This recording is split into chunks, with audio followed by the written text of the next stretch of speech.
சீனா மற்றும் ஜப்பான் நாடுகளில் வாழ்ந்த ஜென் துறவிகளில் ஒருவரான குரு தனது சீடர்களுக்கு எளிய கதைகளின் மூலம் உண்மையை போதித்து வந்தார்.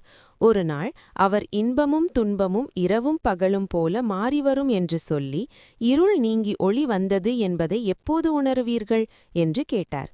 சீடர்கள் பல்வேறு பதில்களை கூறினாலும் அவை அனைத்தும் தவறு என கூறிய குரு, ஒரு மனிதனை பார்த்து, இவர் என்னுடன் பிறந்தவர் என்று உணரும் தருணமே உண்மையான ஒளி உங்களுள் உதிக்கும் நேரம் என்று விளக்கினார். பின்னர் குரு குதிரையில் அருகிலுள்ள சிற்றூருக்கு சென்று கொண்டிருக்கும்போது மயங்கி கிடப்பது போல நடித்த ஒருவருக்கு கருணையுடன் தண்ணீர் கொடுத்தார். ஆனால் அவன் திடீரென குதிரையை திருடி ஓடிவிட்டான். அதனை அறிந்த குரு பின்னர் குதிரை சந்தையில் அந்த திருடனை சந்தித்து நடந்ததை யாரிடமும் சொல்ல வேண்டாம் என்று கூறினார். இதை கேட்ட திருடன் குரு அவமானத்தை தவிர்க்க விரும்புகிறார் என்று நினைத்தான். ஆனால் குரு, நான் ஏமாந்தது வெளியில் தெரிந்தால் உண்மையில் உதவி தேவைப்படுபவர்களுக்கும் மக்கள் உதவ மறுத்து விடுவார்கள் என்று சொன்னபோது அவரது பெருந்தன்மையைக் கண்டு திருடன் தலை குனிந்தான்.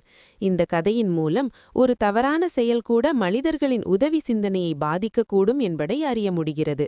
ஆனால் இவ்வளவு பெரிய உண்மையை பகிர்ந்த குரு இன்னும் சோகமாக இருந்தார். ஏனெனில் அவர் சொன்ன இந்த கதையை யாரும் லைக், ஷேர், சப்ஸ்கிரைப் செய்யவில்லை.